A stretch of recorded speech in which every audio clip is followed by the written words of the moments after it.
Good evening all. I've not long been back in from work. It's Monday night and I've been catching up on party conference season online. Most notably the Labour Party conference, which is always good for a giggle. So what have we seen so far?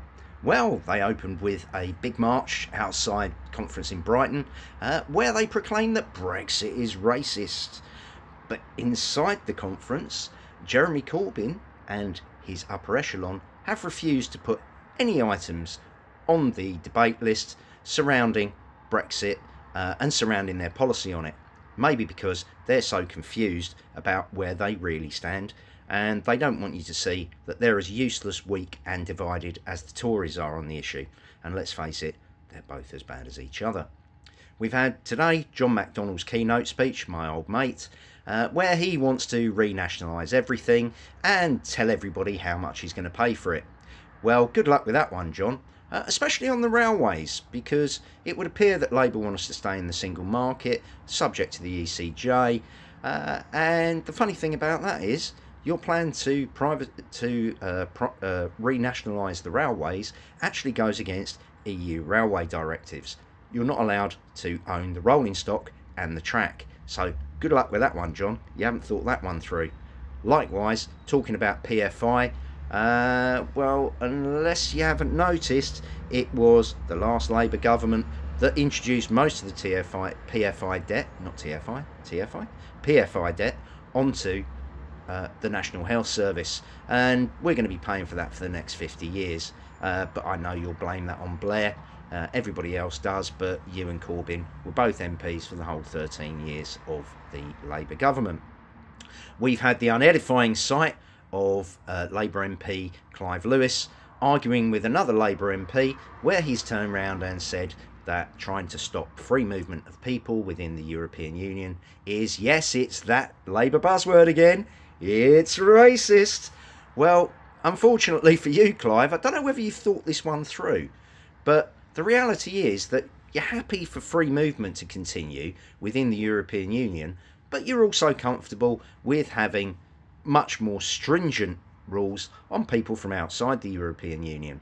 Yes, these are the doctors and nurses that you're always saying that we need to run the NHS, but you're happy for them to have to conform to different standards. And last time I looked, most of the people who profit from EU free movement of people are actually white Caucasians, whereas the people you're happy to turn around and say, no, you have to conform to different rules, are predominantly non-white Caucasians. So I think you're getting a little bit confused here, pal. Maybe you should do what I do, which is look at people as individuals, what they can bring to the country, how prepared they are to integrate, what they can bring to our society, irrespective of their skin colour. I think you'll find that it's a much nicer world when you do that. And that's what brings me on to, well, no Labour conference would be the same without Diane Abbott. Oh yes, Miss Abbott has turned round and stated that the Labour Party must have, quote, all BME shortlists in certain seats. Now, come on, Diane. You're turning round now, and two things strike me about this, where you're saying we must have all black and ethnic candidate shortlists. Two things that I think about that. Firstly, you are subscribing to the culture of low expectation. You are therefore saying that a talented black or Asian person will not win in a straight competition against a talented white person. That's obscene. In fact, isn't that, what's that word, Diane? What's that? Oh yes, it's racist. I'm sorry. So you actually think that a talented, decent black person would not be able to beat a talented, decent white person in a straight election. Now, I took a lot of flack from Labour when I was in UKIP, and we were always told that we were divisive, we were racist, blah, blah, blah, blah. Funnily enough, we didn't have any shortlists.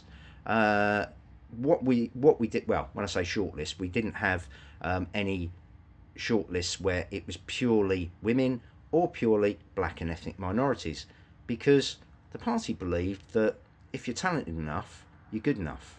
And it shouldn't matter what your gender is, what your race is, what your religion is. That's it.